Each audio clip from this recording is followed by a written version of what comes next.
Good morning বন্ধুরা, শুভ সকাল। কিরণ ফ্যামিলিতে সকলকে স্বাগতম। আশা করি তোমরা সবাই আমার রাধা মাধবের আশীর্বাদে খুব ভালো আছো। আর তোমাদের আশীর্বাদ, ভালোবাসায় আর আমার রাধা গোবিন্দের আশীর্বাদে আমি তো খুব ভালো আছি। তো চলো বন্ধুরা, ভিডিওটা এখান থেকেই শুরু করছি। পুরো ভিডিওটা দেখতে থাকো। আশা করি আজকে ভিডিওটা তোমাদের খুব ভালো লাগবে। আর সব কাজ তো মোটামুটি শেষ করেছি। এখন সকালবেলা জলখাবার খাবো। তো জলখাবারের জন্য কি করব বলো তো, কালকে সন্ধেবেলা যে রান্না করেছিলাম আর দুপুরবেলা যে রান্না করেছিলাম, কালকে তো আমাদের নিরামিষ হচ্ছিল। তো নিরামিষের জন্য তো নিরামিষ দুপুরবেলা সেরকম খাওয়া হয়নি, আর সন্ধেবেলা অনেক তরকারি থেকে গিয়েছিল। তো সন্ধেবেলাও এত গরমে সেইভাবে কিচ্ছু খাওয়া হয়নি, তাই তরকারিগুলো ফ্রিজে রেখে দিয়ে চলে এসেছিলাম। আর এখন কিন্তু মানে ফ্রিজ থেকে বের করে নিয়ে এসেছি আজকে। তো সকালবেলা এখন খেয়ে নেব, আর তোমাদের দেখাই চলো। তো এই যে দেখো, শাকের তরকারি পড়ে আছে, আর এখানে দেখো কলা, বিচা কলার তরকারি আর আমের চাটনি পড়ে আছে, আর পটল আলুর তরকারি হয়েছিল। তো কালকের ওটা মানে সন্ধেবেলাও খেয়ে শেষ করে দিয়েছি। তো যাই হোক, চলো এইগুলো দিয়ে এখন কিন্তু আর দুটো আলু ভাজবো। তো সবাই পান্তা খাবো। আর এইদিকে তোমাদের দেখানো হয়নি, দাঁড়াও।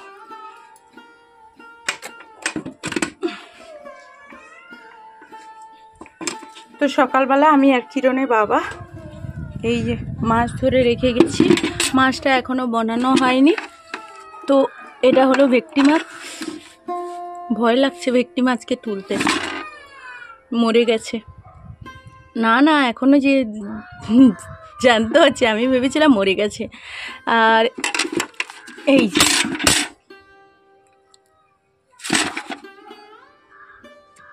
তো তোমাদের বানানোর সময় দেখে নিয়েছি। আর ভীষণ রোদ বেরিয়েছে, ভীষণ রোদ বেরিয়েছে কয়েকদিন বলতে এই মাসটা পুরো গরম চলছে। গরম প্রচুর গরম চলছে। তো যাই হোক, এখন কি করতে চলে এসেছি বলো তো, তোমাদের দেখাচ্ছি এখন কি করতে এসেছি।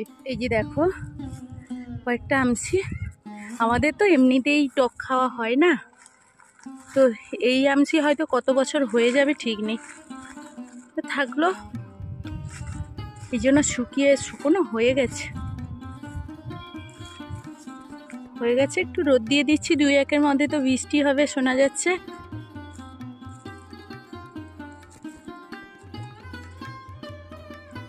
এখন পুকুর ঘাটে চলে এসেছি মাছ কাটতে। তো মাছ কাটবো। এই যে আজকের কিন্তু ভীষণ রোদ্দুর, আর তোমরা দেখতেই পাচ্ছ পুকুর ঘাটে কতটা রোদ্দুর। তো ওখানেই আমি কিন্তু মাছ কাটতে বেসে গেছি। মাছ কেটে এখন পুকুর ঘাটে এইখানেই পরিষ্কার করে ধুয়ে দেব, এই জন্য রোদ্দুতে বসে গেছি। আর মাছ কাটার জন্য খুবই তাড়াহুড়ো করছি। তো অবশেষে আমি মাছগুলো কেটে নেব। তো এটা দেখো, গোল্ডেন মাছ একটা, আর একটা ভেটকি মাছ ধরেছে পুকুর থেকে। তো চলো, এই ছোট ভেটকি মাছগুলো ছাড়া হয়েছিল, তো পুকুর বর্ষাকালে ডুবেই যাবে, এই জন্য ধরে খাওয়া হয়ে যাচ্ছে। তো এখন মাছ কাটা কমপ্লিট করে এই পুকুর ঘাটে ধুয়ে বাড়ির দিকে চলে এলাম।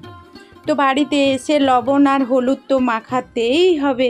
মাছগুলোতে লবণ হলুদ ভালো করে মাখিয়ে দিয়ে চলে যাব অন্য কাজে। আর এই দেখো, ওই গোল্ডেন মাছটার তো কতটা তেল বেরিয়েছে। তো সত্যি কথা বলতে এই গোল্ডেন মাছের বীজের থেকে আমার তেল খেতে খুব ভালো লাগে। আর অতিরিক্ত গরমে বাচ্চারা একেবারে মানে কান্নাকাটি শুরু করে দিয়েছে, এই জন্য দেখো থামস আপ নিয়ে এসছে। তো অবশেষে দেখো, দুপুরের দিকে না হঠাৎ করে প্রচুর মেঘ আর বাতাস বইছে। এমন সময় কি করব, তো আমাদের এখনও তো গ্রিলগুলো লাগানো হয়নি, এই জন্য মানে আমি এই পাশ দিয়ে ধরে রেখেছি, আর ওই পাশ দিয়ে কিটনের বাবা কিন্তু বাঁধছে। টিনগুলো না আটকালে ভেতরে জল ঢুকে যাবে যদি বৃষ্টি হয়। আর এই দিকে কিন্তু বড় মেয়ে মানে ঘাস কাটতে লেগে গেছে। ওইটা পরে কাটতাম, কিন্তু বৃষ্টি হয়ে গেলে ঘাসগুলো ভিজে যাবে, এই জন্য বড় মেয়ে বসে বসে ঘাস কাটছে, আর আমি এইদিকে কাজ করছি। অবশেষে বিকেলবেলা চলে এলাম। বৃষ্টি অল্প হয়েছিল, এখন আকাশ পরিষ্কার হয়ে গেছে। আর আমি কিন্তু দেখো, একটা ঘর আমরা গড়ে আবারও ভাঙতে শুরু করি। একটা ঘর মানে তৈরি করতে কতটা কষ্ট হয়, আবার ভাঙতে হয়। কি কারণে? না কারণবশত। তো এখন কি বলতো, ওই যে গ্রিলগুলো নিয়ে এসছি না, তো গ্রিলগুলো নিয়ে এসে ওগুলো বসাতে হবে, এই জন্য ওর মাপ নিয়ে এইটা কেটে নিচ্ছি। কেটে এখন গ্রিলগুলোকে, জানলাগুলো তো বসিয়ে দেব। এই জন্য তোমাদের বললাম, এত টাকা দিয়ে নতুন বাড়ি তৈরি করে আবারও ভেঙে ফেলছি। তো যাই হোক, চলো, আর তোমাদের দেখানোই হয়নি। এই যে দেখো, অনেকগুলো কিন্তু কেটে ফেলেছি, সকাল থেকে কাটছি তো, কেটে গ্রিল বসিয়ে দিয়েছি। এইদিকে কিন্তু অবশেষে এতটা ঝলমলে আকাশ পরিষ্কার হয়ে পরিবেশটা এত সুন্দর হলো।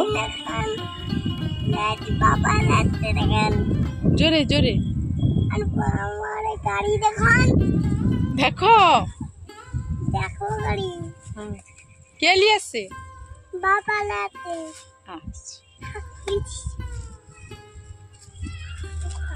দেখে হবে না। তো শুধু যে কিরণের জন্য গাড়ি নিয়ে এলো সেটা নয় গো, আর সঙ্গে নিয়ে এসছে কত রকমের ফল। দেখো, তো তরমুজ নিয়ে এসছে, লিচু, আম, আপেল আর কয়েকটা বেদানা নিয়ে এসছে। তো নিয়ে এসছে বলতে, আর সঙ্গে দেখো কয়েকটা মিষ্টিও নিয়ে এসছে। তো এই মিষ্টিগুলো কি এখনও আমি বলতে পারবো না, ওর নামও জানি না। তো এক জায়গায় পুজোও দিয়েছিল, তো পুজোর জিনিসগুলো দেখো আমি তোমাদের দেখাচ্ছি। কিরণের বাবা দিয়েছিল, এই যে দেখো, পুজোতে নাকি ওইখানে নিয়ম আছে, আয়ের সাজের বাজার হিসেবে এইগুলো ওখানটায় দেয়। তো ওগুলো কিরণের বাবা মানে পুজো দিয়েছিল যেহেতু, ওইগুলো আবার বাড়িতে নিয়ে এসছে। তো তোমরা বুঝতে পারছো, এখানে লিপস্টিক, নেল পালিশ সব কিছুই আছে। কিরণ তো ব্যস্ত হয়ে পড়েছে। আর এখানে প্রসাদগুলো তোমাদের দেখাই, চলো কত রকমের প্রসাদ তোমাদের দেখাই, তোমরা হাসতে শুরু করবে। এই যে দেখো,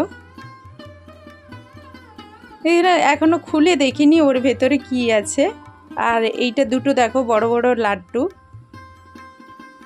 খুব বড়, অনেকটা বড়। আমার মানে কি বলবো, এই দুটো লাড্ডু খুবই বড় বড়।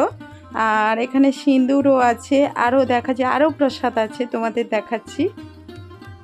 আরও কি কি আছে আমি তোমাদের দেখাচ্ছি। আমি আগে থেকে তো দেখিনি, এই তোমাদের সামনে খুলে তাই তোমাদেরকেও দেখাচ্ছি আর আমিও দেখছি। আগে থেকে আমি কিন্তু দেখিনি। আর দেখো, মানে প্রসাদ খেতে মানে যাই হোক না কেন, কত সুন্দর করে সাজানো আছে, খুব ভালো লাগছে। আর এই নারকেলটাও দিয়েছিল, পুরো একটা নারকেল।